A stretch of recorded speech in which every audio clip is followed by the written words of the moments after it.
Hey guys, Eli here. I got a fun video for you today. I went down to Midnight Knives in Santa Rosa, which is about 9 hours south of me, and we videoed Kyle's process and his precision process of creating his knives. He makes these knives on a CNC machine, and then he hand finishes them, as well as his sheaths and his scales. Very, very cool process. It was like a real life how it's made, but just to the next level. Kyle's awesome. This video is going to be kind of long. I tried to cut as much fat as I can out of the process of making the knives and speeding some of it up, but really it was just really cool. I think we were there for 2 hours and I knocked that down to about an hour of him just kind of going through every step in process. Of course, it takes him a lot longer to make these knives, but we kind of just did little piece by piece and show you how his process works. This video has two purposes. One purpose is for you to get to know Midnight Knives and his knives. So Kyle, the maker, and his fixed blades are awesome. He has 3 sizes, which I'll go over before I get into the process of creating them. And then if you're a knife maker, you're going to learn so much. Like Kyle has spent years learning this stuff, and so he's learned from other knife makers, which he references in the video, which is really cool. That yeah, just everyone is very open. And I've never made a knife, but I've looked into the process of making, and this is just next level beyond what I could even imagine. Kyle will get into the fact that he, on his day job, he makes precision lighting, like precision high-end lights, like very nice restoration hardware and other things like that. So just real quick, getting into the knives, the little tabletop view here, we've got 3 knife sizes. Kyle first sent me the standard Winnebago, which just locks in your hand perfectly. It's a small knife, but man, it just feels like you have a good grip and you have all this force on the blade and torque and control. And I love it. He initially gave me the sheath with the ulti-clip here, which is phenomenal. You'll see how these are made, and it's so cool. The tension is perfect on these, like just dialed, and just in and out, super easy, and locked in, not going anywhere. He gifted my brother one of the small ones. He just basically asked us when we were there, he's like, hey, which one would you like to take home? And I already had a medium. My brother said, hey, the small is cool for me. And then he gave my brother a small sheath from tailored by Cortez as well. These are phenomenal. I've been carrying just recently, actually this one goes with this one, for my standard size here. And so then he's got the large, and I was in love with the large. I love big blades, and this is just phenomenal. He brought the swell out a little bit on these, so a little wider, and we've got just about a 3.5 inch blade, and so you can see the difference there. He calls this like his camp knife. Basically said that he has friends that have quartered an elk with one of these, which I totally believe. Got these in MagnaCut at 62 on the hardness, and just a phenomenal blade. Yeah, just so rad. And then this one in particular comes with a different sheath. We've got a belt loop style, and then he references a little bit. He's working on a full leather sheath right now. That is just 100% leather on the, sorry, not full leather sheath, a full leather belt clip. So you can see this belt clip here. It has some Kydex, which stands off, which is great. I've been carrying this and I love it the way it stands off, but he's working on one for people who are hunting that want something really, really extremely lightweight, and that leather just comes straight across. So very cool. I saw that when I was there. He was prototyping it and working on it for some friends, and then later to sell. But phenomenal sheaths, phenomenal knives.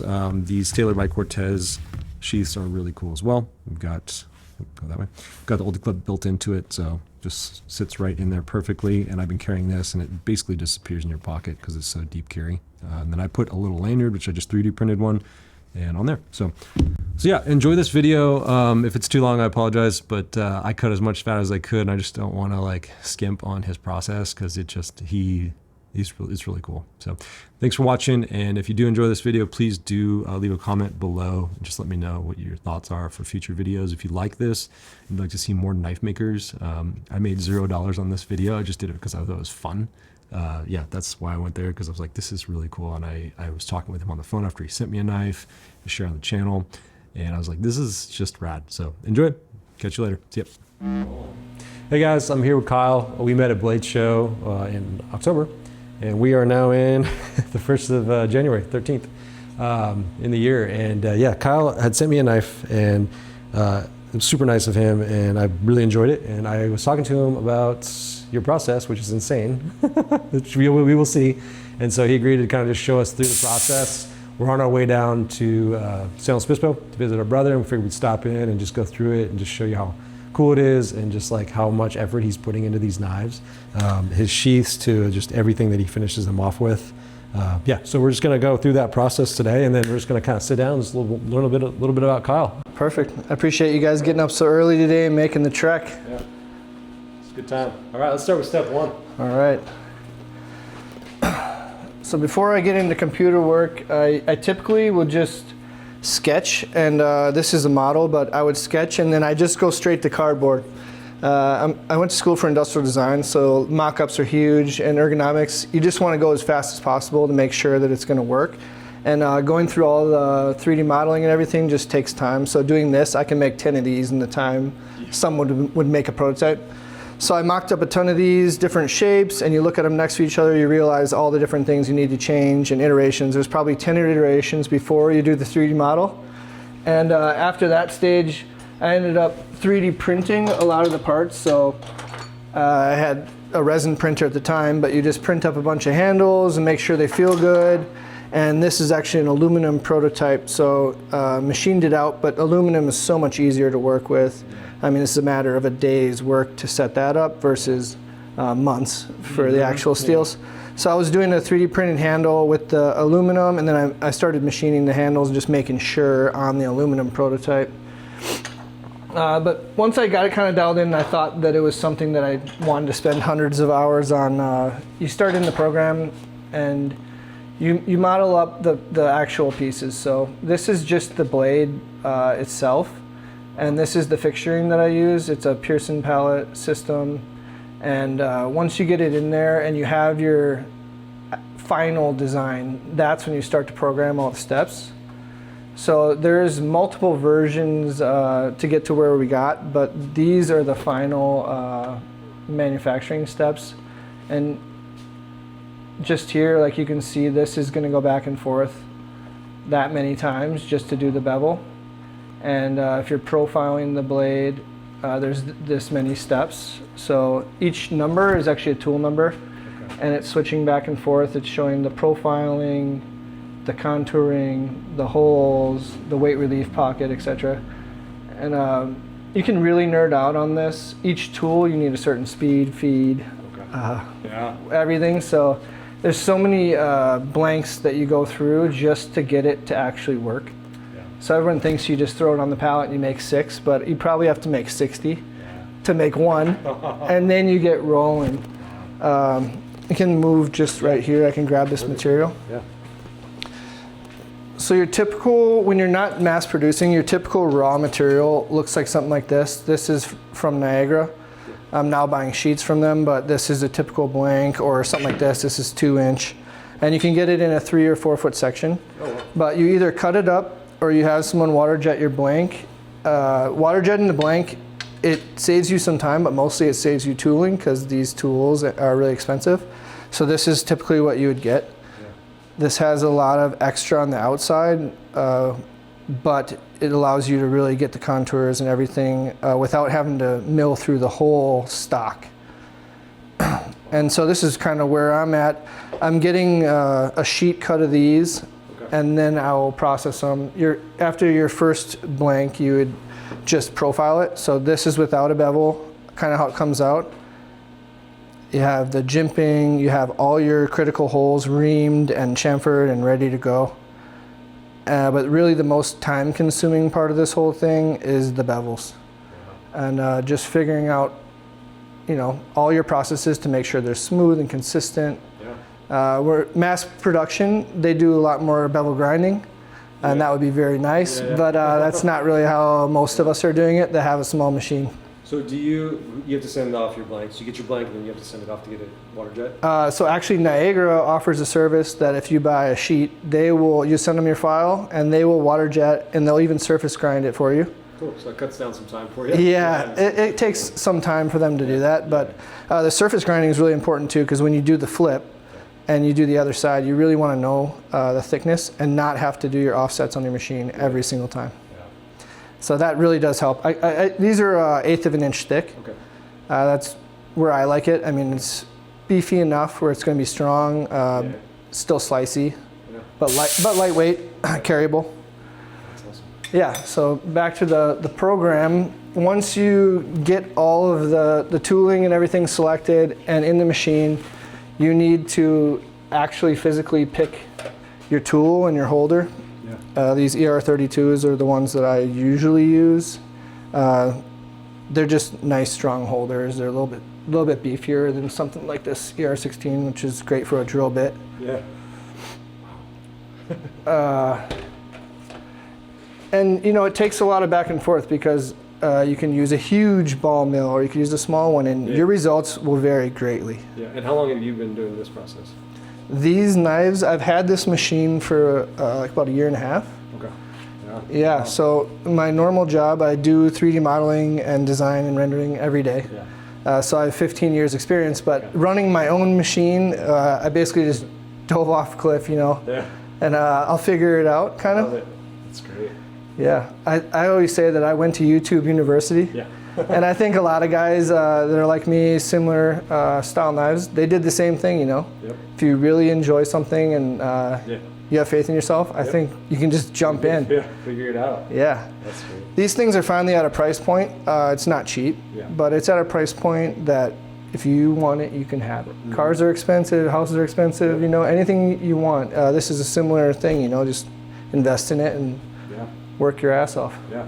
And if we didn't say at the beginning, it's called Midnight Knives because you're working till midnight. Yeah, I mean, there's nice to see some light in here today because normally 8 to midnight I'm just like down in the dark dungeon basement, but it's actually really peaceful for me. Yeah, it's great to get down here, get away from everybody, and just focus. There's so many little features and fun things. This is like one of the coolest things you could possibly be doing with your time, you know. And so you have, how old are your kids? You have 2 kids? Yeah, my son is 5 and my daughter is 2. And they sleep through all this. Yeah, luckily their rooms aren't right above, but when I do have guests, that kind of knocks down my work time. Yeah, that's you know. But yeah, my wife's been really cool about it. We put the kids to bed with switch off nights, but after that, I mean, there's one place I'm coming, and it's going to be right down here. And she's been really good about it. That's cool. That's so cool. Yeah, I'm not sure the neighbors appreciate the hum. Yeah. But you know, it's pretty insulated in here. Yeah, you're kind of somewhat of like a basement, right? Like This is in the ground. Just from like here over, that's 3 feet of ground. So it's pretty insulated. Keeps the temperatures pretty good as well. Oh, that's good there. And yeah, let her rip in here. Awesome. I can show you some of this setup. Yeah, so the next step.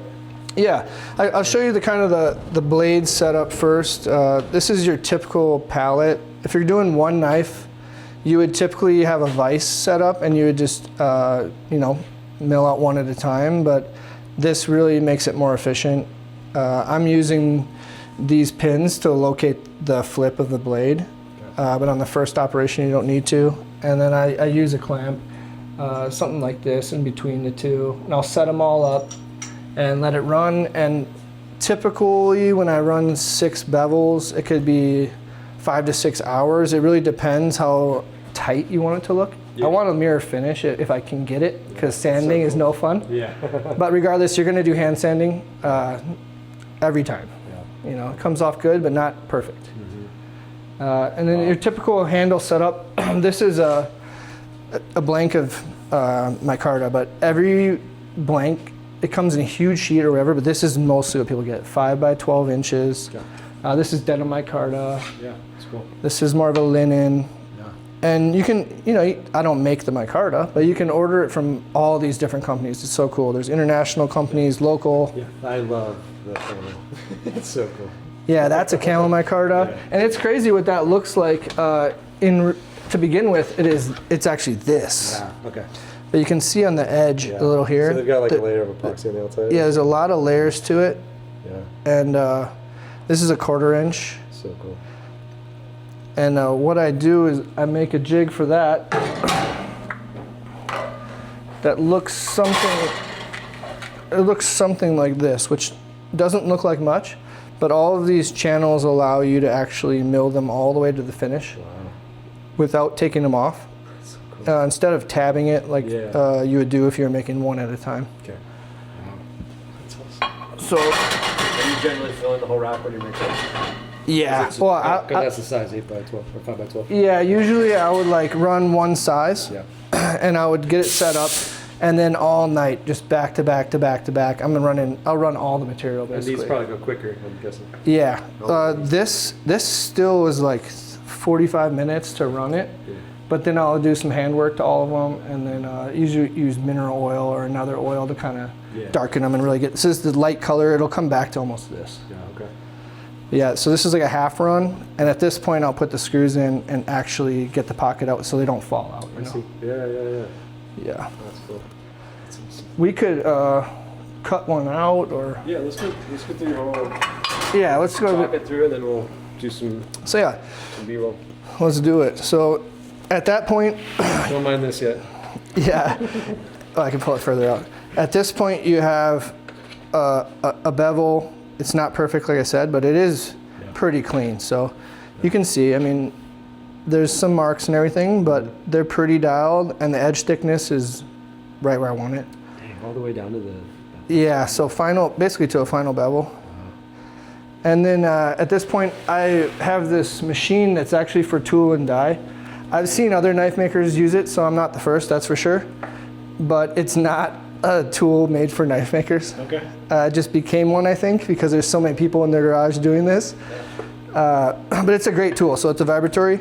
And you don't need a lot of pressure, so on something like this, I'll just use a little oil. And I got it set up on a foot pedal. So I'll just pull this out here. And right now this is a 400 grit, but there's all these different stones that they sell. Yeah, wow. And they're literally polishing stones. It says for mold and die finishing. But I think it's pretty common for knife makers to use these. And then there's a million settings on this thing, but you can see it's safe to touch. Yeah. But it's really ripping. And it doesn't make your hand go numb as much as like a Dremel or something like that. And you literally just go back and forth.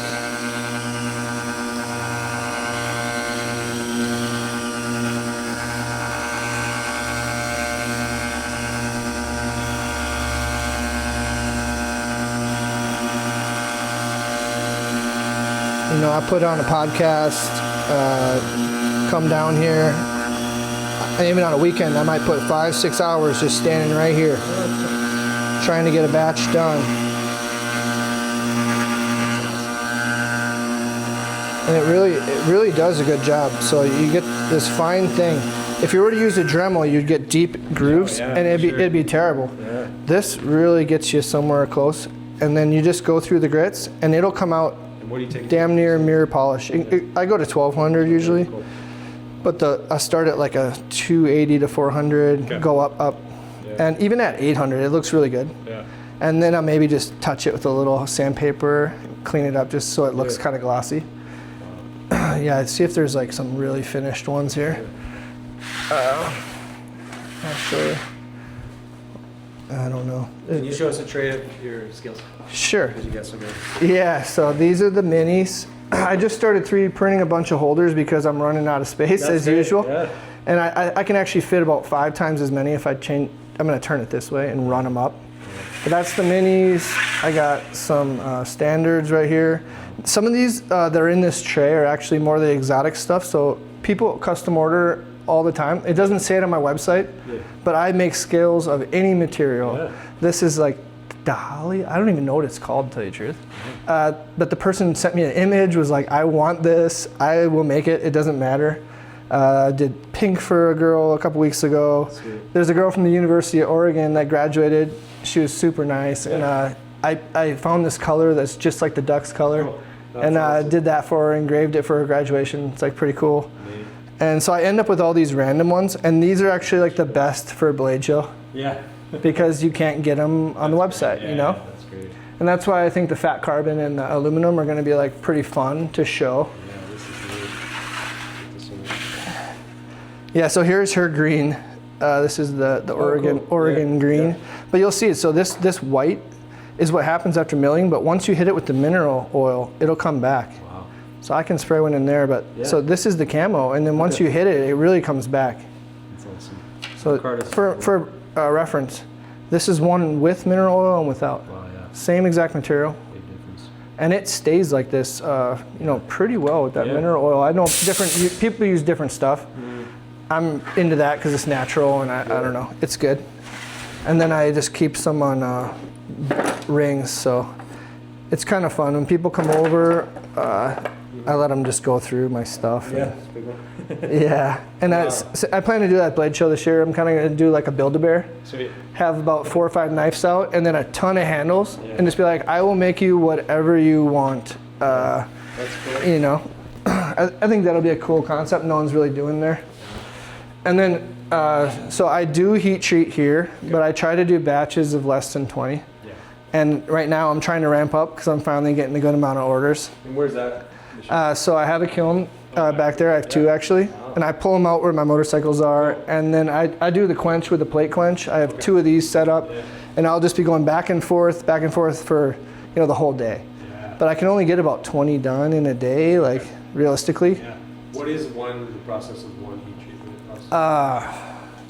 You'll have it soaking in there for 20 some odd minutes, but then by the time you get the other one in, and I bag them all up the night before, they go in a stainless steel bag. But I mean, once you process them, it's not that fast. You might get 3 an hour, and if you can do 2 at a time, you might get 6 because I have 2 quenchers, Yeah, cool. So I'll pull them out, and you got to get them quick. And then recently I've been sending them out to what's it called?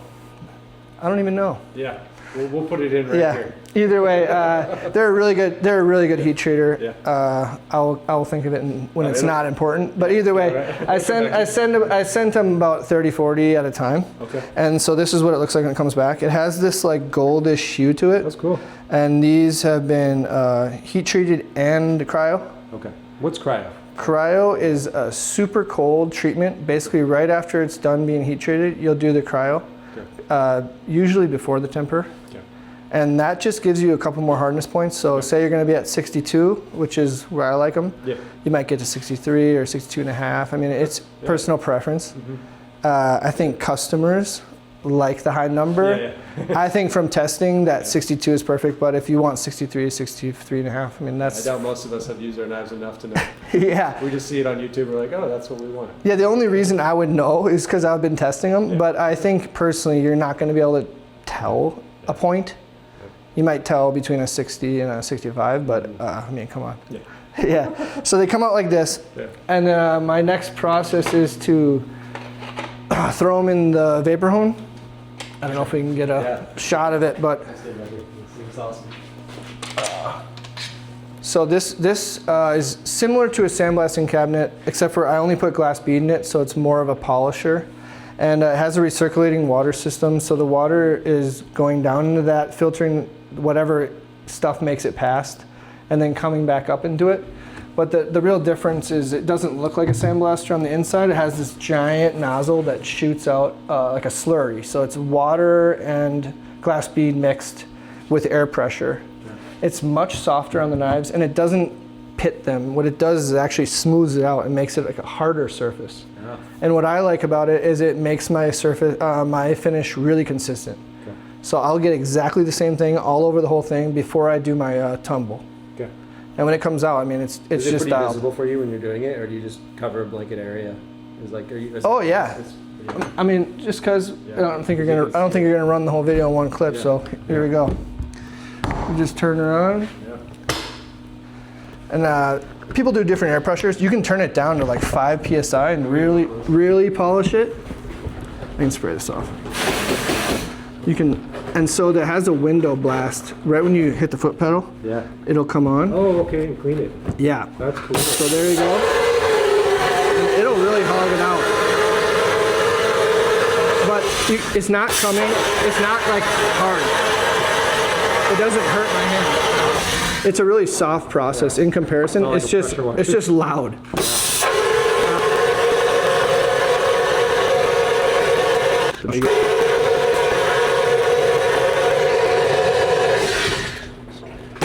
Clean it off and just make sure I got everything. It looks good.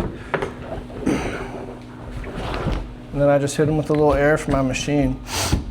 Keep this towel here. I like to keep everything clean. I might be a little crazy, but I think day to day having a clean shop, it just feels like home rather than the junkyard. And I think it makes better product, honestly. Paying attention to detail should be in all aspects of what you do. Mm-hmm.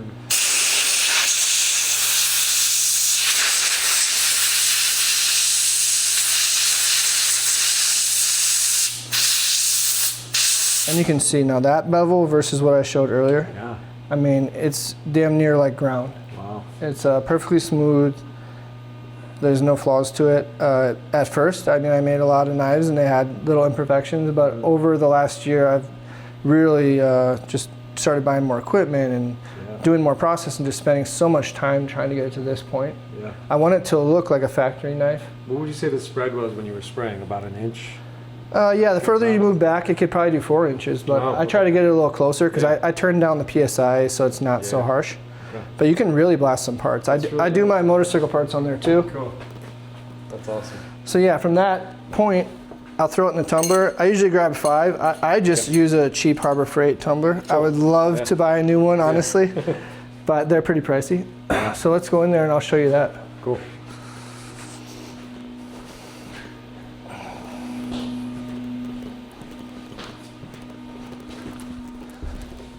This is my wine cellar turned grinding room.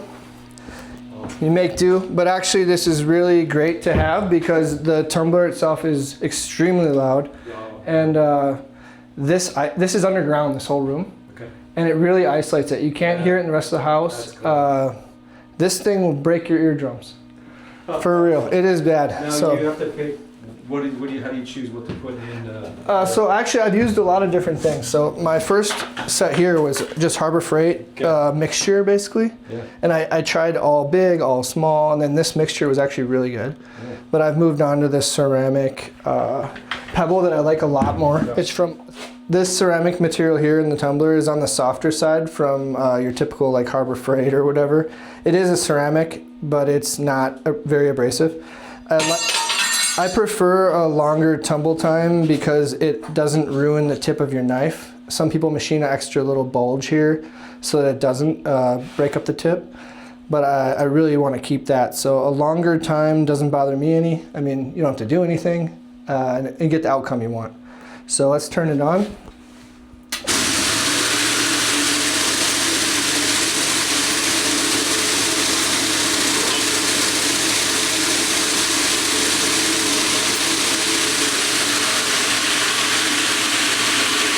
All right, well, let's go show you the sharpening process over on my other bench.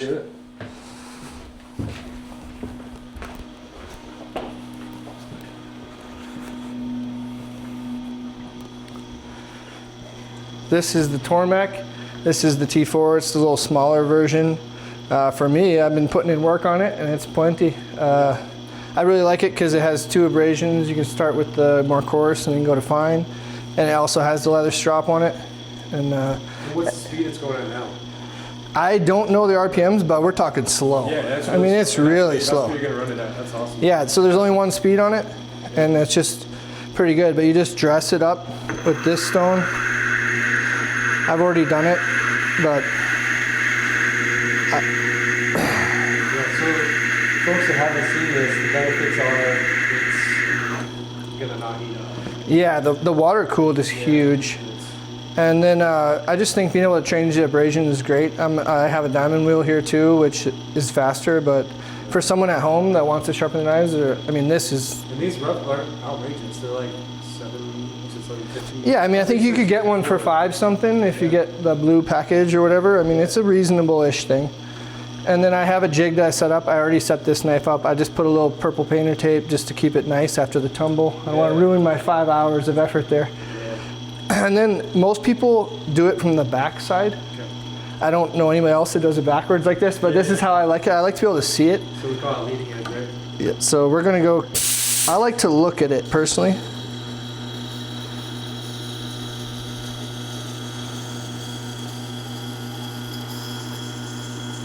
And I mean, the disadvantage of this versus my belt grinder is the belt grinder is way faster. But for me, I think the quality of what you get from this is much better. So I prefer this.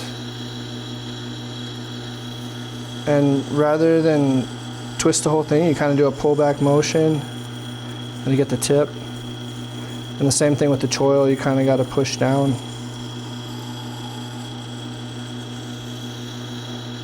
It's just taking you a while to master.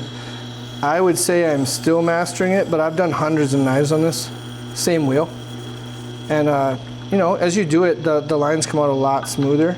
This one is actually a knife that I was having a hard time with, but the real difference of the ease is how well did you machine it. If you machined it and your edge is perfect, it's going to be a hell of a lot easier to sharpen. Your bevel angle is you set off the distance from the bar. Yeah, so this, I set mine at 20. I think some people will go as far as 18, but I think 20 is a sweet spot. You get enough durability, but I want it to also be really slicey, because let's be real, most people are going to open boxes with these. Yeah. And you know, you're going to cut food and go camping and do fishing and hunting and stuff, but day to day, you're going to be cutting open boxes, letters, whatever. You want it to be slicey. Yeah, which it is. Yeah, it's a very slicey shape. It has some belly to it. It's not quite a skinner, but I have a lot of friends using it as a skinner, and they've been loving it. So it's plenty good for a skinner. That's why I didn't want to make it flat. I wanted to have a little belly to it. You get your hand in there and really, you know, you can grip up on this thing so easy. Yeah, you're never going to hit the blade. And that's perfect for doing fruits or whatever, and also for skinning. It's nice to get in there deep and really be able to hang on to it. I mean, I grew up all around hunting. My dad's big hunter fisher, and he gives me a lot of feedback about my knives. He's my best customer, and he also has his things that he likes and whatever. But being from Wisconsin, deer hunting is huge. When season comes, there's no one at school. You know, you get older and they refer to it as beer camp, not deer camp. But as a young kid, your dad brings you out there, and that's really where you learn everything. And that's where knives are really just a huge tool that we all had.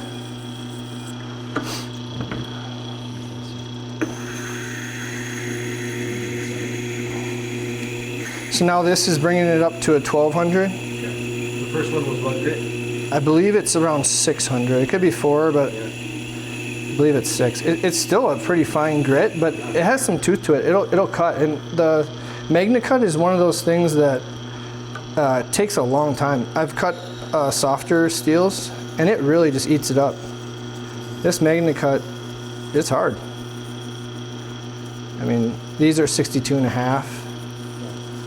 So it's a tough steel. You can do all kinds of different things on the hone, but what you don't want is it to be dry. So this is like an oil. Oh, okay. So no, you don't need any grit. I'm gonna do a little grit too. Okay. Compound. Yeah. But if you haven't used it in a few days, this stuff is good, and I wipe most of it off. But my favorite is this green microfine. From Formax. You can use whatever that comes with it or whatever, but this is the one that for me is the best. Then I just rub it in, but so normally people are coming from the other way too. So I do everything backwards. Yeah. But ideally you want to get the same angle. I go a little more steep to start, because all you're really doing is knocking off your burr and doing a light polish. Like, this isn't going to change your bevel. Yeah, it's going to clean it. You know, you're just knocking that little extra burr that you couldn't get off and doing your little polish. The larger grinder, that has a leather strap on it too, and that thing will polish it so quickly, but you can also almost get a burr from it. Like, it'll push the edge over if you push too hard.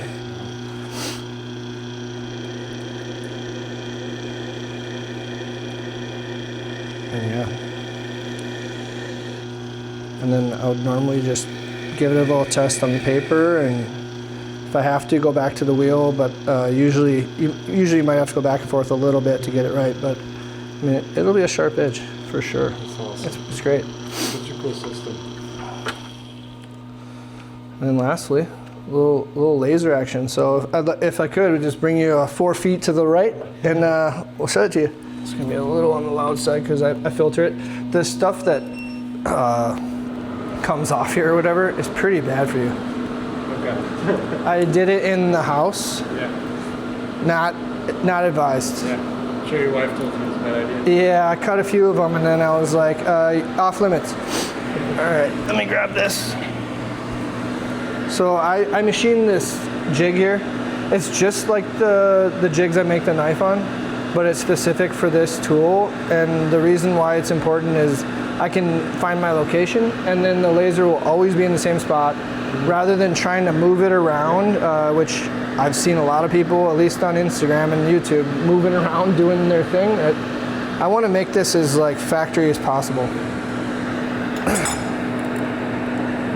So maybe this step is overkill, like putting the screws in and everything. But for me, it's just a few seconds, and I think it's worth it.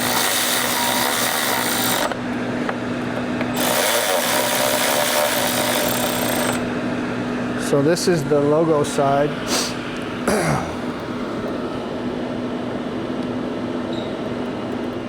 You just adjust it down. I made this 3D printed little guy.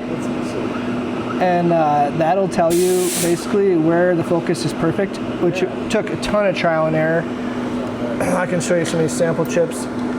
You can mess with the power and the speed and get different finishes. That's almost a pink and a white, all the way up to a really dark, almost burnt looking color. And that's all from the same laser, so almost green, red, purple to black. And so I'll do a lot of tests, but I kind of got to where I want. And then you take your logo from Illustrator and frame it up. So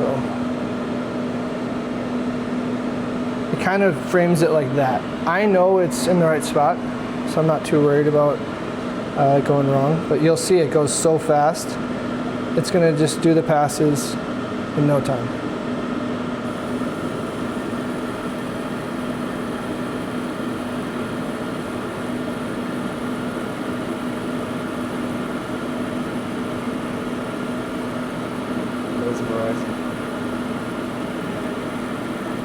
I'm not sure how the lenses will come out with the laser, but the glasses you wear normally filter it out. It's similar to a welding glass or glass blowing glasses. Yeah.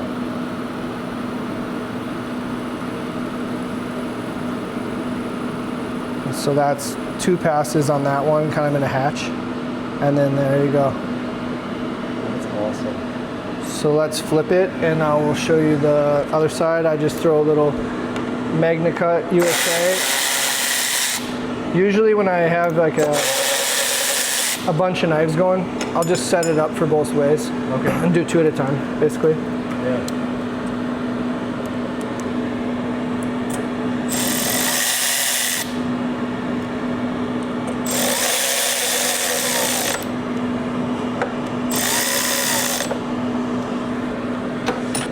So I've been adding initials for a lot of people. Yeah. This is kind of my setup. I like the Futura font, and some people get Arial, but on this one, since I don't know who's it's gonna be for, we're gonna get rid of that, and we're just gonna put the MagnaCut USA on there, make sure it's in the right spot, and let her rip.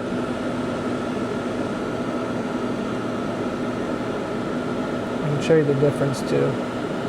So there's 1 pass, and you see it's kind of light, but if you go to 3 passes, which is what I normally do, I'll show you the difference here.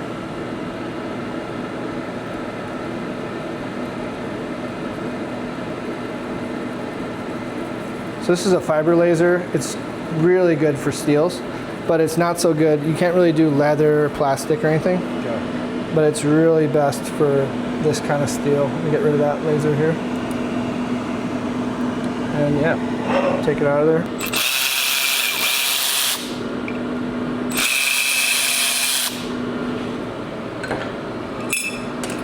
I only do it down Yeah, there you go. Sometimes I give it a little light polish, but you know, it's a clean logo. You can feel it. It has a little bit of surface to it. And it can get pretty fine. It can also do huge things. I do my business cards this way. I did some gifts for some people. Yeah, That's cool. it's a pretty fun tool to have. Yeah. And then last but not least, making sheaths. Yeah, let's do it. Aluminum. Aluminum. Anodized aluminum. And they're cheap too. All right, so this is my Kydex setup, I was doing it with the normal press and then grinding them out on my 2x48 here. It's a lot of work. It's dirty. It's slow.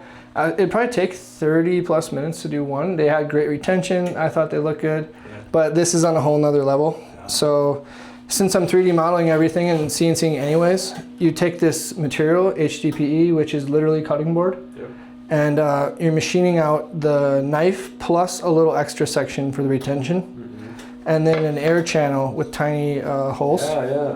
And then I bought some of this. I actually saw it from Henry's Holsters, the guy that makes gun holsters. He used to sell a setup like this. I don't think he wants to anymore, but he made these and they looked really cool.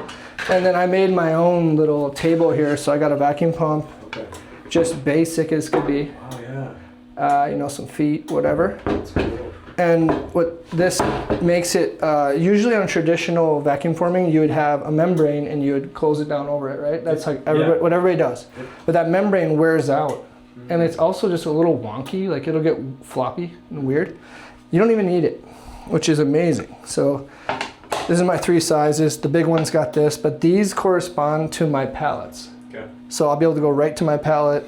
I like these bosses. I know people have their different techniques they like to do, but I know TJ Schwartz, a couple other people, they have a very similar way of doing it, and I got great tips from them. But I just twisted it my own way because I thought what they were doing was like a little hard for what I wanted to do. But very similar process. But I like that everybody does their own thing. You know, it's really cool that you can take the idea and then spin it your own way. You know, it's not copying. It's like art. It all has to come from somewhere, and then you do what you gotta do. I know I told you I made a sheath, and it's tough. It is tough. You think it's gonna be this simple thing that slides in, but I did it in the kitchen oven. So you know when you make one with a press, you put the blue tape on, maybe 2 layers, and then you have, the same with this, you have to account for that. So I've offset the blade 2 blue tapes.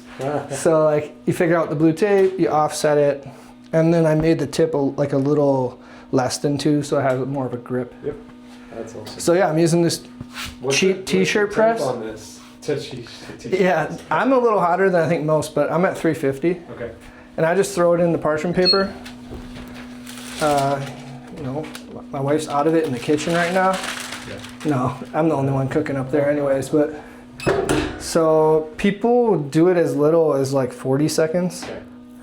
There's a timer on that? Yeah. It's counting down from...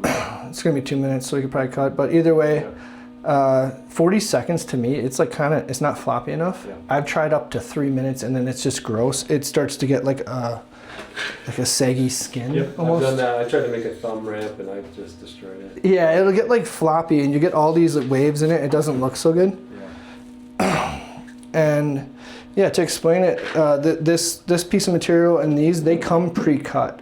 So you can get this gigantic sheet and you can cut it yourself, and it's a huge pain in the ass with an X-Acto blade. Or you can just buy an 8x8 sheet, set up your thing to be for 8x8 inches, and just rip through them. In a night, I could do 50 of these. Cool. Yeah, this little vacuum pump. I mean, it gets going.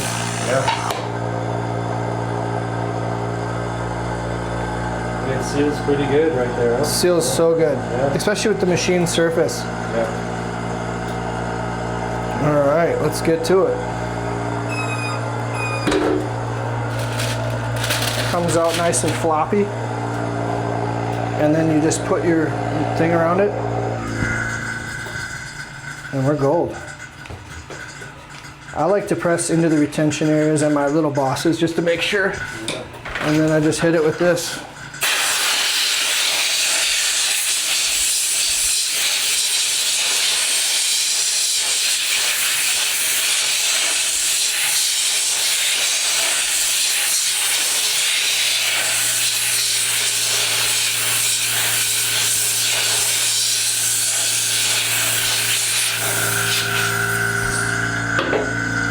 And you can hear the pump, it's really stuck. Yeah, so you gotta turn the pump off for a sec and then it'll come right off. Just pop it right out.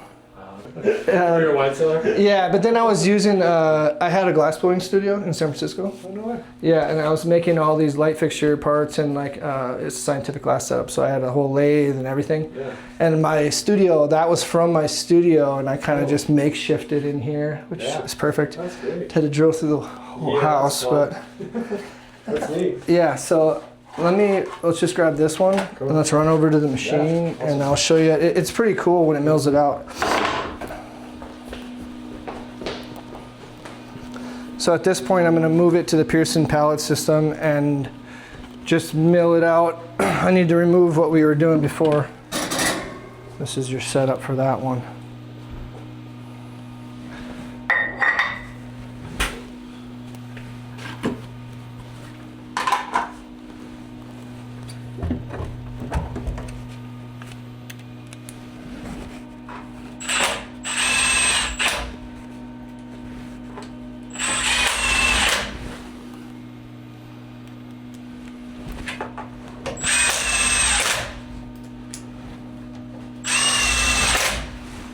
I do need to switch this out real quick.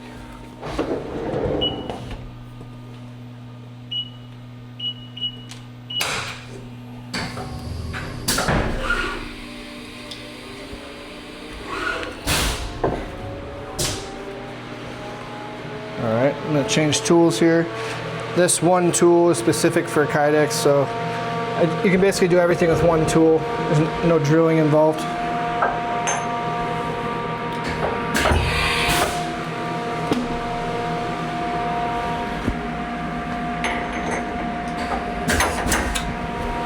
We can lift this up if you want. Change the tool here.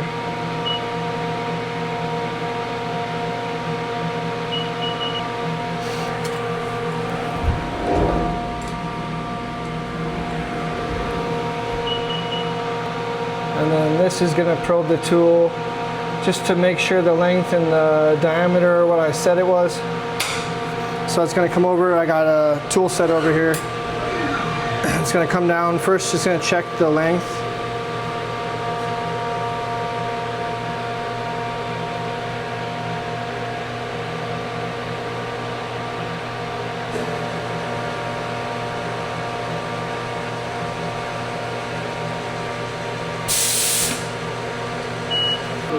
Yeah. So this program, I'm actually running it a little bit on the slow side, but for me it gets less burrs and there's less cleanup. I can basically take it right off, go over, put the rivets in, and finish it up, rather than having to clean it all up like I was doing before. So that loss of time for the machining, hey, it's worth it to me.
The placement of the holes is really important on this step. If they're too far out, the knife will have a really weak retention and flop around in there. And if they're too tight, you won't even be able to get the knife in. So I moved them in and out quite a bit at the beginning. I don't really have anybody to ask, you know. So it's a matter of making a prototype, checking it out. Making a prototype, checking it out. For each size, I must have, you know, changed it 3-4 times. So 12 versions. Then you get to your final one, and it's still not good enough. It'll be forever changing, but at least at this point, it's a really good sheath. It works. It works well, yeah.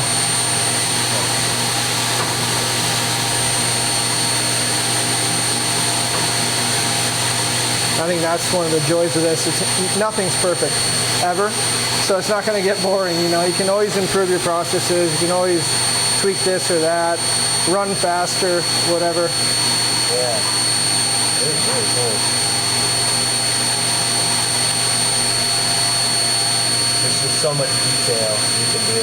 Yeah. That's amazing. I think people think that you get the blank and you just spit out knife after knife and you collect money, but the money part, there isn't much of that, and there's a lot of work that goes into it, you know. It's if you don't love this isn't for you, because this isn't a cash cow, that's for sure.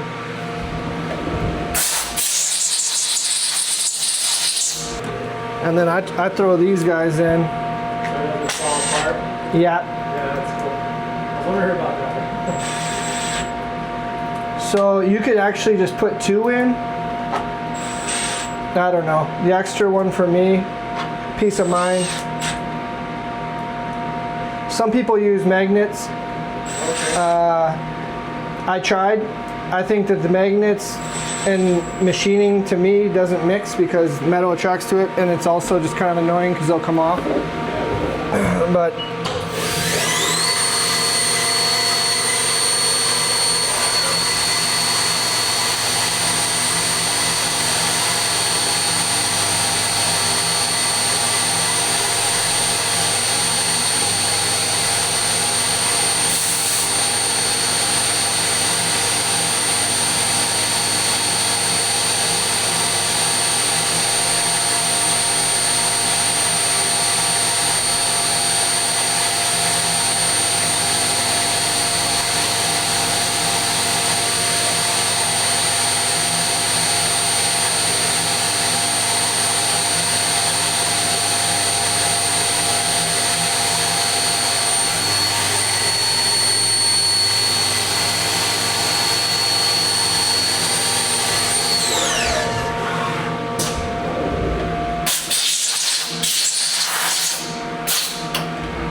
I'll take you guys back in there, throw the rivets in, and just polish it up.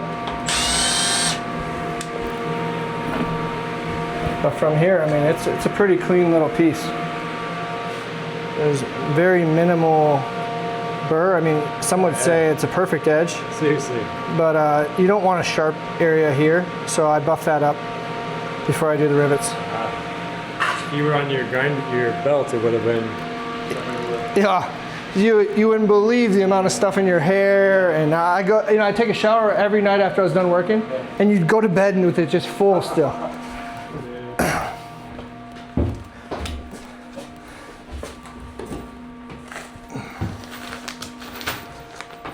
So, in a typical sheath making sequence, you'd want to do like a ton at a time. Yeah. So many that your hands would be like sore from doing this. The other thing that I've gone back and forth with over the different versions is how tight you want these to push in. Like, you can see I'm pushing pretty hard. You don't want it this hard.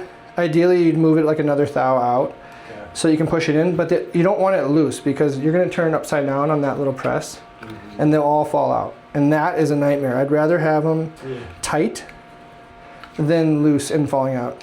Because you'll see it's just a rapid boom, boom, boom, boom to set all these. So great. And you don't want to like be dicking around having them fall out.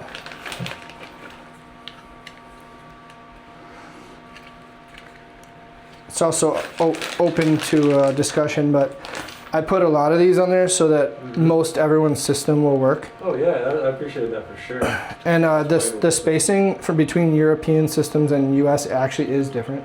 Yeah. So you're never gonna be able to appease everybody because it's impossible, but I did a lot of research. I bought a lot of systems and to see what the ideal spacing and everything would be. Because you know when people get it at home, that's one of the most fun parts is they accessorize their piece. And you know, I don't want to hold you back from doing that. I like Ulticlip. I think they're a great company, but there's so many other cool things you can do.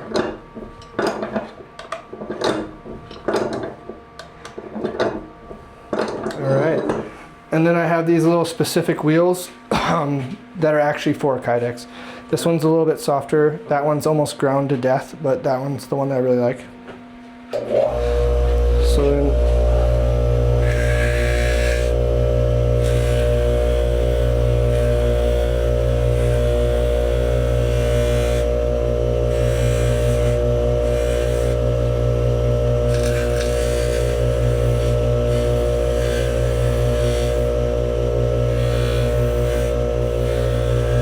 you can kind of, if you push too hard, you can actually really round it off in a bad way.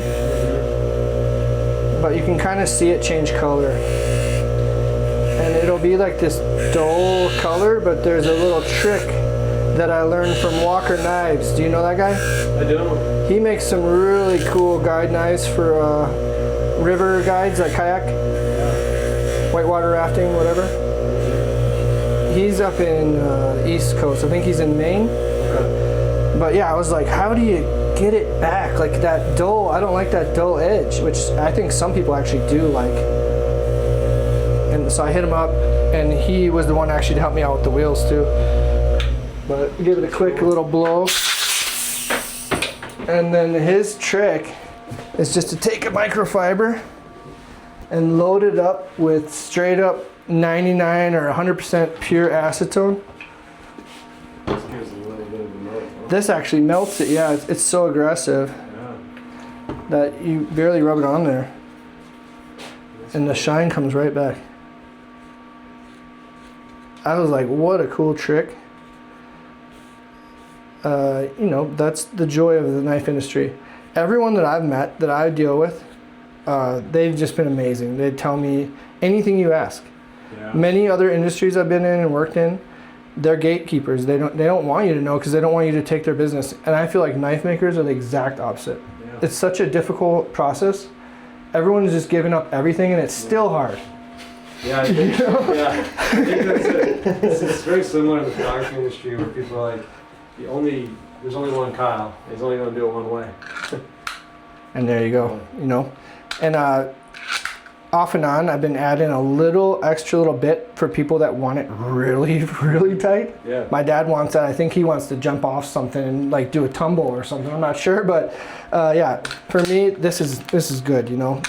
Some have a little more rattle than others, I think, but this knife is old as well. Yeah, the one you gave me is just. This is one of my V1. I can tell because the Cerakote is shiny. Yeah, this one is. Yeah, so this is probably a new one. Yeah, much tighter. Yeah. This is the one we just made. Yeah. But it's not going anywhere.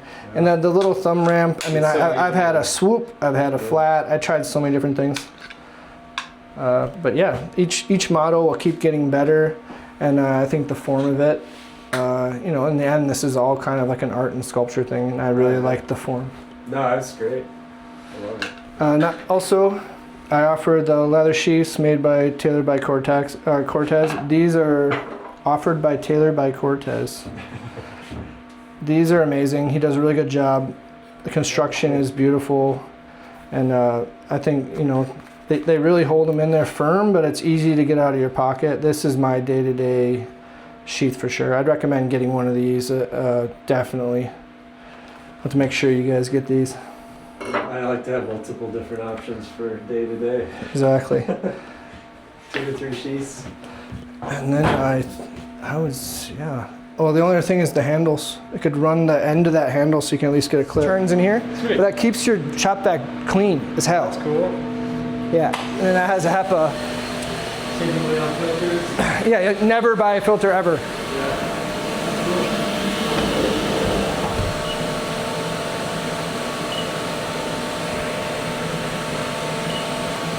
All right. So this has got really good vacuum. That's awesome. Yeah. I'm sure you can open it up. Yeah, the amount of, it's really aggressive. Let's go to the right tool.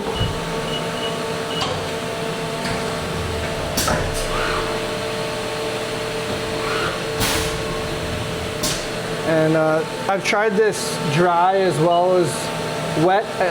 Dry is by far much just safer and cleaner.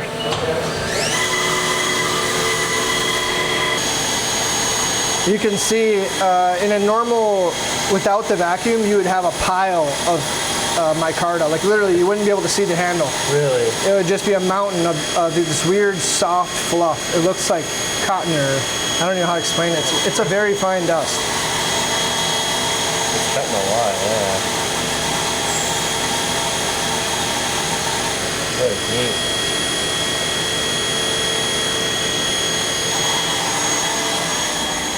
And I'll take this one off after and just run one from the beginning, and then once it gets to the long part, we'll just stop it.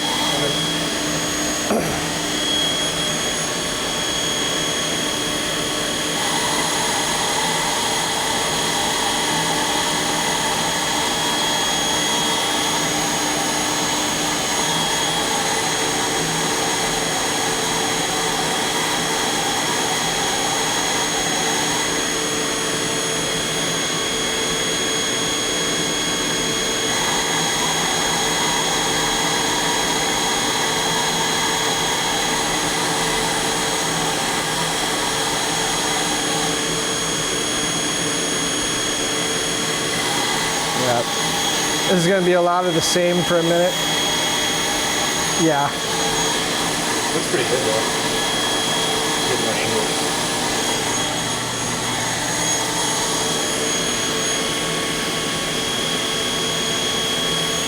At least the beginning of the process, it comes down with 2 different drills and then mills the holes for the hardware, so it moves around a little more. Yeah. How many bits is it holding? This is a 20 tool changer. I really wish I had like a 50. Yeah. You know, it's annoying. Like you saw on the Kydex, I had to switch out my tool because there was something else in there. You know, that was a drill, I guess. Yeah. Well, this little a space. I mean, 20 is really good. Not long ago, 10 was the most you get one of this model. That's super annoying.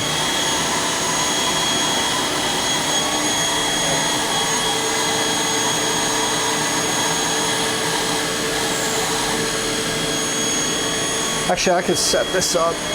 Like when that thing's going, you do something else, you know? Yeah, you're never sitting still. No, if you're standing watching, you're wasting your time.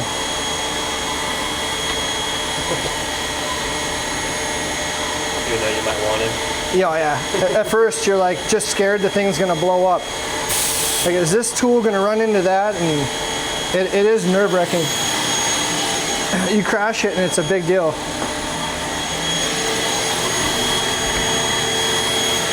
There's one little thing in the computer, like say you change the bit to be a 16th too deep in the hole instead of a less, breaking your tool off. And then every tool after that is going to snap off too. Oh man. Whoa. And say they're 50 to 100 bucks each or whatever, you're down. Down bad. You're going to wake up like, damn it. I run a lot of these while I'm sleeping. So it's like Christmas. You get down here in the morning, you're like, God, I hope something's down there and not broken. Yeah. Yeah. You don't have a R-look or a security camera just to put on it? I have one in there. You do, yeah. Yeah. But it's not going to tell you if it's like blowing. This, what I've been doing is between each tool change, it goes down to the thing and just checks if it's broken. And if it senses it's shorter than it should be, it turns off the machine. You can program it in Fusion. That's awesome. After a few mistakes, I was like, fuck that. You lose like 50 seconds in between, but what is that? You're going like all night. Yeah, like 5 hours. Like, who cares? I'm gonna wake up like 10 hours, or you know, I'm really gonna sleep 4 hours, but I'm not gonna be down here for another 10 hours.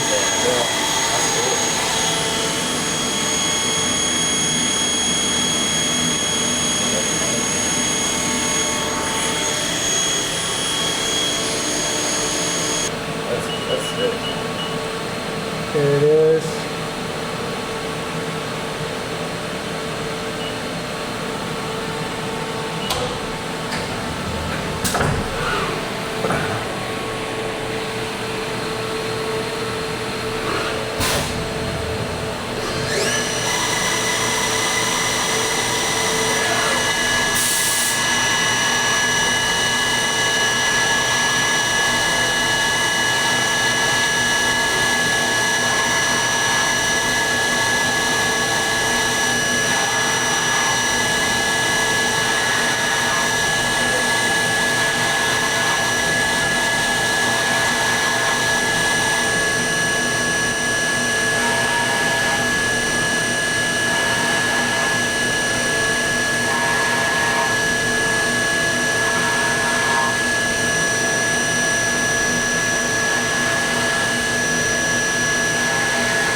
So those are the main mounting holes. It's going to switch.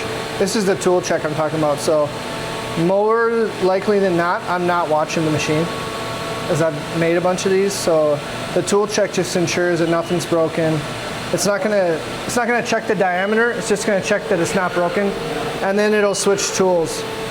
I actually saw that there's what's that guy's name?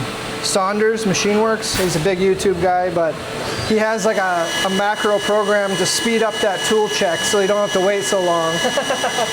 That's pretty cool. I'll probably try to implement that because might as well. It's more nuances. With Yeah, there's more things to mess up, I guess, but no, it'd be great to make it a little faster. That's cool. You can do that. Good. The same machine. Yeah, you basically like, hack the machine to do what you want.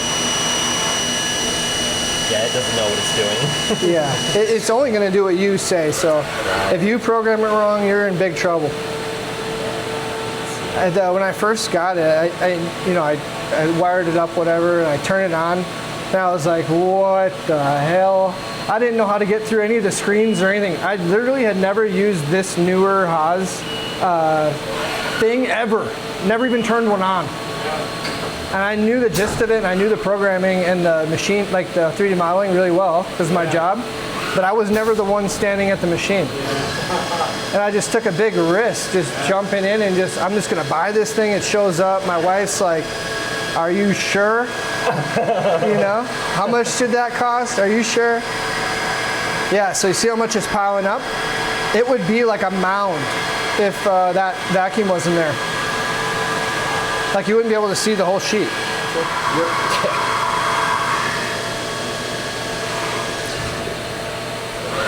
Everyone always says you buy the machine, but that's not the end of it. And that's true. All this tooling and all this work holding, it's half the cost of the machine on top. Because these are all bits. Oh yeah, I mean, but this little holder, like this metal part's like $70, $15, $25. Gotta buy the cap. Yeah. And then like, you gotta have 1 million of them. The little tool setter's like $7,000. If everything adds up. And then you mill all these pallets. They come in a block like this.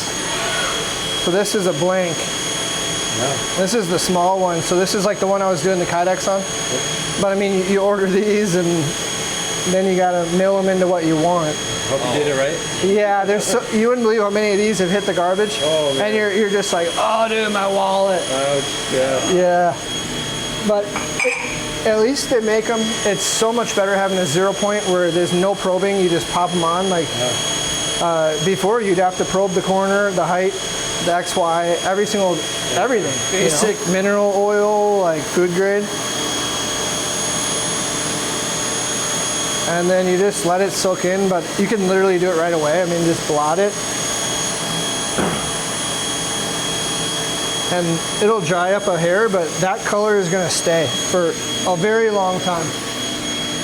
Your other option is a wax. That works great too. But I think if you just polish this up with a microfiber, this is really the best way to go. I just take them and then give them a nice little rub and kind of dry them off. And it'll get rid of most of the sheen. In an hour, this is gonna dry up. And you got a really nice, deep, rich color compared to that white that you had. Back to beautiful. Simple as that. Yeah, I didn't know that either right away, and I was so nervous. I machined one out, and I was like, this looks like shit. Yeah. Literally, I knew nothing. I just know that I like knives. I know about materials and machining, and you just jump into it. You want to use G10, you figure out how to use G10. That's I think the most challenging and fun part of this whole thing. Cool. All right, so you've got 3 sizes. I have the regular, which is called regular. Standard. Standard Winnebago. Yeah. Numero uno. And then you went, did you make them all 3 at the same time, the sizes, or did you? I started with the standard, but it wasn't long after that I did the other 2 sizes. I mean, I was just trying to get it ergonomically, like, for me, perfect. Mm-hmm. And, I think once I had that, I was just trying to get that feeling through the rest of them. That's harder than you'd think, because you can't just scale it down. Yeah. Because then it just feels weird. That's what I first did. I 3D printed it, scaled down. Mm-hmm. You grab it, and you're like, nothing works now. Mm-hmm. That's great. So I did the same thing with the paper and the cardboard. but you still want it to index correctly. So I did the mini second, thinking that maybe it would be easier. Yeah. And smaller doesn't mean easier. Yeah. I think it's actually more of a challenge because of just how tiny everything is, all the features. So less jimping, smaller everything, even the chamfers kind of got to get smaller. Yeah. And then I actually changed the bite shape a hair, just because the mini is probably going to be more of an EDC knife and a little less of a Skinner hunting type knife. So it's a little sharper actually. Yeah. Yeah. I'll hold these side by side just for Yep. a fun comparison. And that's the black G10 and camel canvas micarta. Just overlaid them. Micarta has such a great grip to it. You know, it also looks beautiful, but Yeah. the grippiness is just insane. Yeah, I mean, even this is like still so usable, like the design. So let's talk about this, and then let's get. Yeah, so let's talk about how you actually got to the design. Being from Wisconsin, we're pretty big into camping and outdoor stuff, but I wanted a camp knife that could pretty much do anything. Yeah. So I'm more into fishing and hunting at this point because it's easier to get out there and do. Yeah. But this is a perfect knife for just cutting vegetables, cutting up fish. If you have to hack into something on campsite, I mean, you can really get it with this. It's sharp. I wouldn't pry with it, but it's a durable knife. Yeah. I mean, this is a beefy knife, and you can see the handle is actually much thicker because I realized when wet and out there, you don't want this little skinny little thing that you can fit in your pocket. That's not the point. This is really about grip. So it has more of a round bulbous handle to it, and I actually have to order a different material because of it, because it passes the thickness. But it feels very similar, but it looks similar at a distance, but it is much different. Yeah. That's a 3.5 inch blade, is that right? Yeah, it's just over maybe. It's 3.65, I think, something like that. And this is 2.6. So I mean, this you can really do some chopping. Yeah. You can get some stuff done with this. I think if you're gonna pocket this, that's up to you. But Yeah. I personally wouldn't. And I've been working on a couple of different iterations of the belt loop.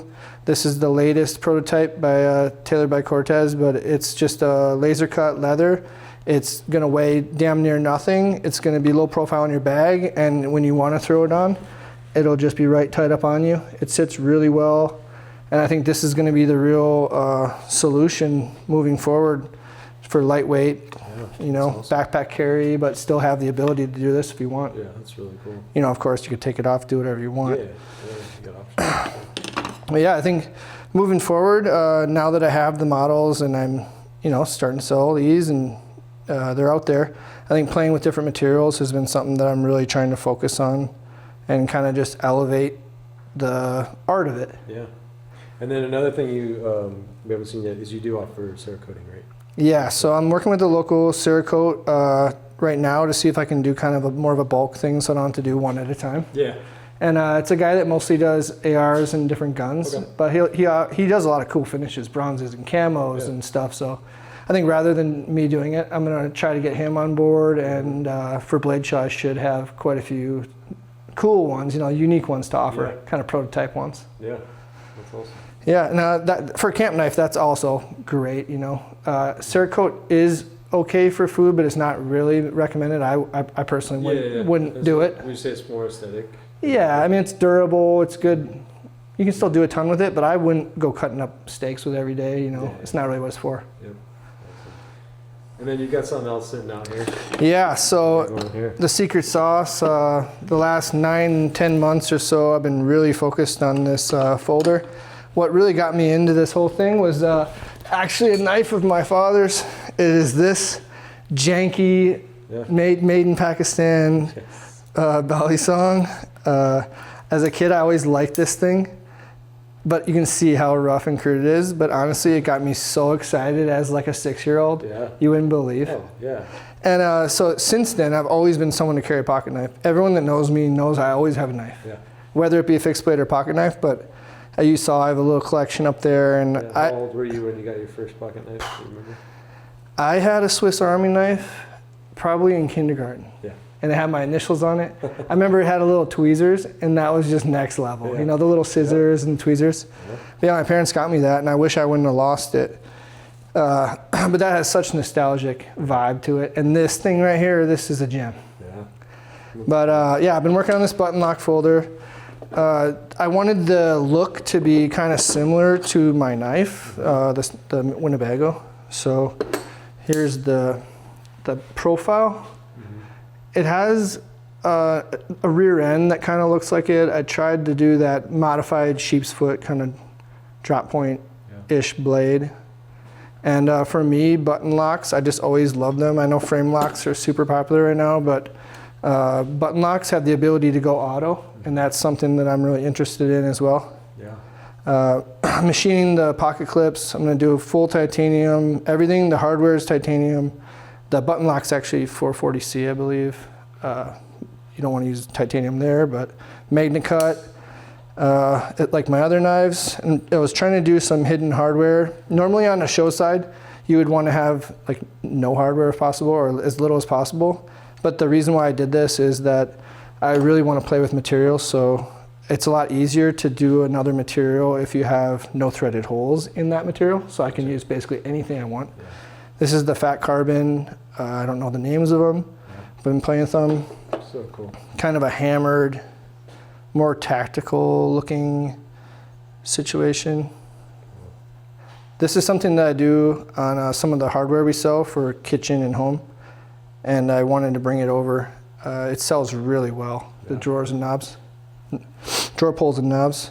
Cool. But yeah, I'm just trying a whole bunch of different textures, and if you guys make folders, you know all the little tolerances are super important. So it's not just 9 months of looking at the thing. I've been dealing with all the hole tolerances, the button lock, the blade, the detent, and I'm finally getting to a point where, you know, it's coming out how I want it. It's coming down how I want it, but I still have a ways to go, but I'm super excited to get these out there. Awesome.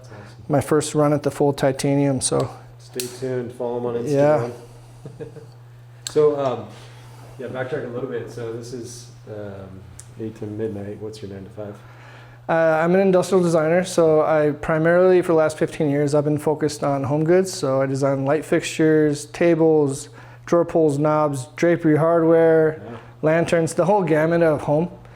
And the main company, I'm the COO and Director of Industrial Design for Jonathan Browning Studios, a very high-end, amazing lighting company. But we also do a ton of work for restoration hardware. Oh, okay. Yeah, so RH is our bread and butter. Wow. I think we have 6,000 SKUs, and the only people designing stuff are me and Jonathan. So it's been really fun doing that, but it's really cool to carry over all of that to this, because that's it's just so much bigger, and you know, it's different. It's sculpture, but this is so little and precise. And being able to take that knowledge and bring it here is just something, I don't know, it's just something different I can offer, I think. That's cool. Really neat, man. Yeah, it's cool to see this, like how it's made in real life. Yeah, it's been super fun to have you guys here. I can't believe you got up so early and came down here, but good. I'm glad you were up for it. you know, I'm like a hermit down here alone most of the time, and it's so sick to have you in here and to show all of what I've been doing, you know. Man, you've done a good job with this spot. Sweet bikes, fun car. I think, I don't know the exact square footage, but I'm probably working in like 150 square feet, That's awesome. something like that. You use it well, dude. So great. So cool. Yeah, I can't wait to see all the development. Yeah, it's super fun. I will keep you guys updated, but I'm going to have a table at Blade Show Texas this year. Awesome. And I'll be back at Blade Show West again. But Sweet. yeah, Texas will be fun. Have you gone to that one? I haven't, and I won't be there this year, unfortunately. We're going on a spring break family trip to Portugal. That area is So, yeah, it'll be fun to see. pretty fun in comparison to Utah, at least. Yeah.